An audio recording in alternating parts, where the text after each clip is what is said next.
Halo Jaktis, senang sekali berjumpa di acara JSE Podcast. Tentunya dengan sejumlah informasi mengenai kesehatan mata. Topik kita kali ini adalah mata juling pada minus tinggi.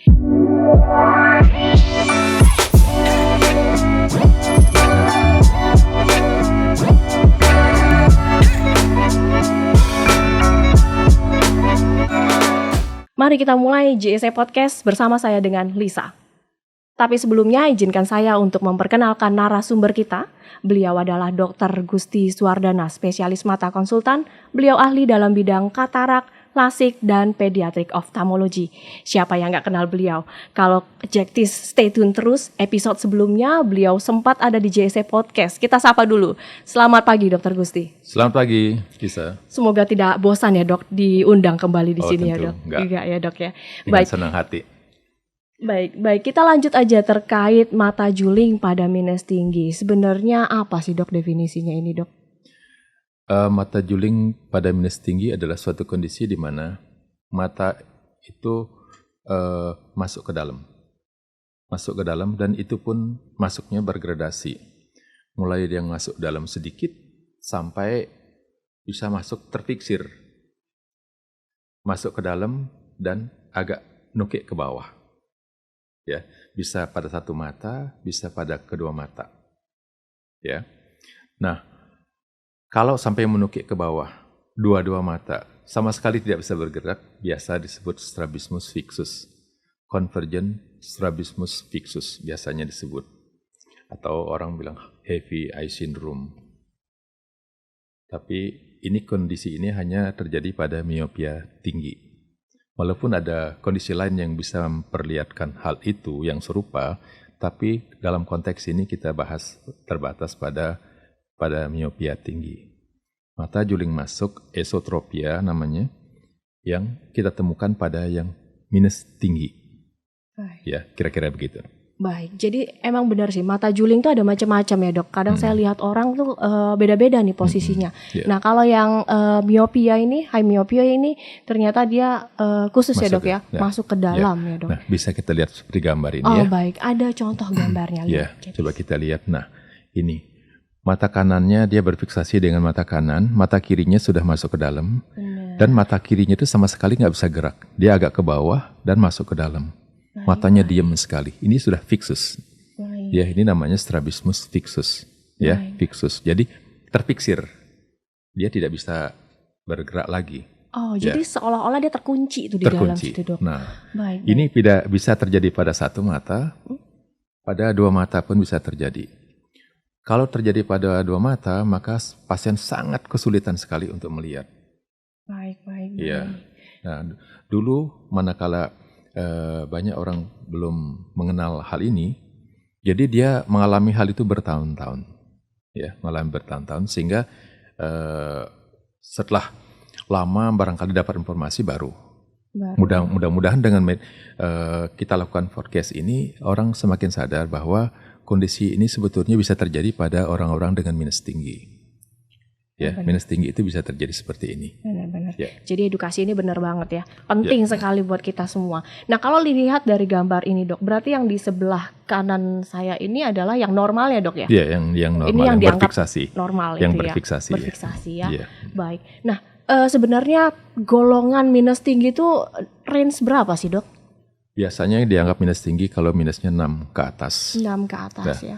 Dan umumnya yang menjadi yang akan terjadi seperti ini bila panjang bola matanya itu adalah lebih dari 27 mm. Jadi minus tinggi berkorelasi dengan panjang bola mata yang meningkat. Ya, jadi makin meningkat panjang bola mata pada minus yang makin tinggi. Ya, makin tinggi makin panjang sumbu bola mata, peluang untuk menjadi gini lebih besar. Baik. Ya. Nah, sebelumnya saya minusnya 275, dok. 275 kiri kanan ada silinder juga, berarti belum tergolong tinggi ya, dok. Enggak termasuk tinggi. Ya? Enggak termasuk tinggi. Tapi saya sudah lasik di JSE kedua ya. Nah, ini intermezzo, kita balik ke topik selanjutnya. Baik, sebenarnya mekanisme strabismus atau mata juling itu gimana sih, dok? Ya. Mekanisme terjadinya mata juling pada minus tinggi, nah itu berdasarkan literatur dikatakan bahwa kalau kita lihat gambar ini, ya, Ini kita anggap matanya mata kanan, misalnya mata kanan. Ini kita anggap sebagai mata kanan. Ini mata kanan ya, mata kanan. Kita anggap ini mata kanan. Maka otot atas dan otot luar pada orang yang mengalami juling pada minus tinggi itu akan terjadi perubahan di struktur ini, sehingga otot mata yang atas akan bergeser ke tengah, yang luar bergeser ke bawah, sehingga terjadi herniasi namanya, melorot dari bola mata itu akan begini. Sehingga akan terjadi melorot seperti itu karena ini ke sini. Dengan makin berjalannya waktu, ini makin jauh melorot, sehingga matanya terfiksir begini. Baik. Ya, jadi seperti ini. Modelnya begitu ya dok, ya makanya dia ke bawah tuh masuk ke dalam ya dok. Ya. Nah si otot itu fungsinya apa tuh dok sebenarnya? Otot ini fungsinya menggerakkan bola mata ini kan ada ke atas, ke bawah, ke arah luar, ke arah dalam. Dan ada lagi ke arah intorsi, eksorsi namanya. Muter dia. Tanpa kita sadari muter. Misalnya kalau kita begini melihat satu objek di depan kan tetap berdiri kan, karena bola mata kita muter. Kita gini. Dia sebenarnya dia ikut bergulir, tapi dia akan mempertahankan. Kalau kita begini, bola mata itu begini. Kalau kita begini, dia begini. Supaya objeknya tetap tegak. Jadi ada otot oblik namanya. Ada otot, kalau yang otot ini otot rectus. Rectus itu lurus, gerakannya lurus. Kalau otot oblik itu gerakannya nyerong dalam arti kata oblik superior, oblik atas menarik ke bawah, oblik bawah narik ke atas gitu loh. Ngaco. Iya dok. Ototnya seperti itu. Jadi mata itu ada ototnya juga ya ternyata ya. Ini otot penggerak bola mata. Namanya kalau di dalam bahasa kedokteran namanya otot ekstraokuler. Di dalam bola mata ada otot, di luar bola mata ada otot. Ada otot juga. Ya, inilah yang menentukan orang itu akan menjadi juling atau tidak. Misalnya dalam konteks ini. Jadi seperti itu. Baik. Nah tadi dokter bilang gejalanya salah satu, tandanya lah ya, salah satunya adalah dia masuk ke dalam dok. Ada tanda gejala lain dok yang bisa kita ketahui dok? Yang paling mudah namanya juling itu kan masuk ke dalam, dia esotropi. Di samping dia masuk ke dalam, dia bergulir ke bawah. Jadi dia esotropi dan hipotropi. Baik. Ya. Eso adalah masuk ke dalam, hipo adalah bergulir ke bawah. Ya. Jadi bila ada orang minus tinggi, kemudian matanya masuk ke dalam dan bergulir sedikit ke bawah, nah itu udah hampir pasti itu dia. Hampir pasti. Jadi kita udah bisa nebak-nebak nih dok dari awal ya, ketika pasien datang, ini udah kemungkinan besar ini ke situ gitu ya dok. Gitu. Nanti tentu ada apakah perlu tindakan, lanjutan nggak, ada pemeriksaan tambahan apa enggak, kan gitu nanti. Baik. Baik dok. Jadi jangan lupa Jektis, yang minusnya tinggi tadi dokter bilang di atas 6 gitu ya, itu udah mulai lah ya. Nggak sampai 6 sih harusnya ya dok ya, harusnya juga tetap kontrol terus ya dok. Artinya dijaga dari kecil supaya tidak melampaui angka itu, kan begitu sedapat mungkin. Baik, tapi karena makin tinggi minus, morbiditasnya akan makin meningkat. Peluangnya peluang makin tinggi untuk penglihatannya sendiri maupun kedudukan bola matanya. Benar-benar. Baik, wah menyeramkan sekali ya ternyata ya, minus tinggi jadi mata juling, nggak kebayang deh. Tidak sesuai tidak sejajar lagi gitu pada seharusnya ya dok ya. Kita punya contoh-contoh gambar lainnya dok, contoh. Ini kalau kita bisa lihat pemeriksaan penunjang yang kita bisa lakukan pada kasus seperti ini adalah MRI, MRI. Nah, seperti contohnya pada MRI ini, di sini kita lihat bahwa bola matanya sedemikian rupa dan ototnya bergeser. Otot atasnya bergeser ke tengah, ya. Otot luarnya bergesernya ke bawah. Nah, itu untuk membuktikan itu kita lihat dengan MRI, ya. Baik. Ya, dengan MRI. Harusnya setiap pasien yang seperti ini dilakukan itu. Tapi ada juga ahli yang mengatakan kalau pada minus tinggi bahwa biasanya mekanismenya seperti ini. Nah, nanti kita lihat lagi. Sedapat mungkin lakukanlah MRI untuk memastikan tindakan apa yang harus kita lakukan. Apakah benar ini termasuk miopia tinggi, juling pada miopia tinggi, atau yang bukan itu gitu loh. Karena cara operasinya berbeda. Oh, beda. Pendekatannya berbeda nanti. Wah, kirain Yang juling masuk ke dalam, yang tanpa miopia tinggi, yang bukan yang seperti ini, cara operasinya lain. Wah, secara teknis beda.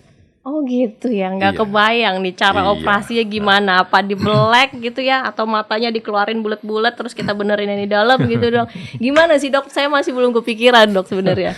Mitos yang berkembang di masyarakat begitu kalau operasi juling katanya bola matanya dikeluarin. Bener dok, berdarah-darah Iya, katanya dok. Gimana benar-benar. itu dok? Tapi pada kenyataannya tidaklah seperti itu. Oh, Kita baik. melakukan tetap di dalam soketnya. Kita hanya mengkait ototnya sedemikian rupa. Ya ini saya perlihatkan dengan gambar ya.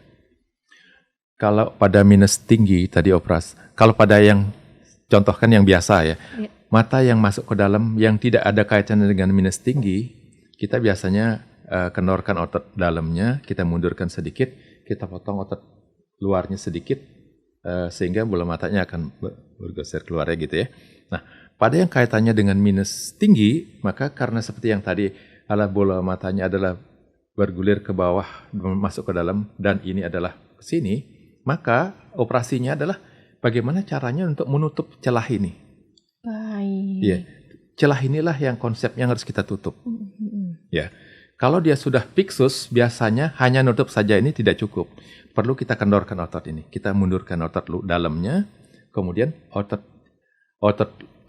atas dan otot luarnya kita gabungkan, united, untuk menutup celah ini, sehingga bola matanya akan balik ke posisi yang Balik pada posisi ya, pada yang benar. posisi ini ya.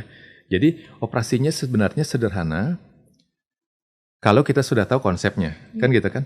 Nah, ini konsep ini pertama kali dikeluarkan oleh Yamaguchi, namanya orang Jepang. Ya. Kemudian dipopulerkan oleh Profesor Yokoyama yang lebih detail menjelaskan hal ini. Nah, berdasarkan teori itulah kemudian kita melakukan untuk kita di Indonesia. Baik. Ya, pernah pada beberapa kasus yang kita lakukan hanya dengan menyatukan setengah dengan benang, kita kait aja dengan benang. Di sini kita dekatkan dia sampai nempel, tapi jangan terlalu kencang. Kalau terlalu kencang nanti dia mati ototnya. Nah, kemudian yang dikendorkan biasanya posisinya bola matanya akan lurus. Ya, seperti itu. Operasinya sebenarnya tidak terlalu rumit, tapi kalau kita tidak tahu mekanismenya jadi terkesan rumit. Iya, baik. Ya, bukan maksudnya sombong, bukan, tapi secara teoritis begitu. Baik, Ya. baik dok. Jadi ada otot yang dilonggarkan, ada otot yang dikencengin gitu ya dok, biar dikencangin. seimbang gitu. Ya, itu dikencangin. Tapi yang dalam konteks ini bukan dikencangin. Jadi diapain tuh dok? Di otot yang ini dengan otot yang ini kita gabungkan. Didekatkan. Oh, baik. Supaya dia otot itu seakan-akan mendekat begini. Nah, yang tadinya kan dia begini. Meregang ini ya. kita dekatkan. Oke. Kita dengan benang dari sini ke sini, kemudian kita ikat. Sehingga celah yang ada di sini ketutup. Baik. Dengan menutup celah ini, dia tidak terprolap lagi. Ini kan terjadi prolaps bola mata. Prolap bola mata bagian superotemporal namanya. Superotemporal prolap begini. Kalau kita tutup, dia tidak prolap lagi. Jadi begitu. Baik. Jadi kira-kira dok, dalam operasi itu bisa menghabiskan berapa lama sih dokter? Ya biasanya ya paling lama paling 1 jam. 1 jam ya dok. Ya. Jadi nggak lama-lama banget sebenarnya ya dok ya. Nggak seharian gitu ya baru kelar gitu ya. Jadi checklist jangan sampai takut ya. Baik. Jadi salah satu terapinya adalah operasi. Benar begitu dok ya. Ya.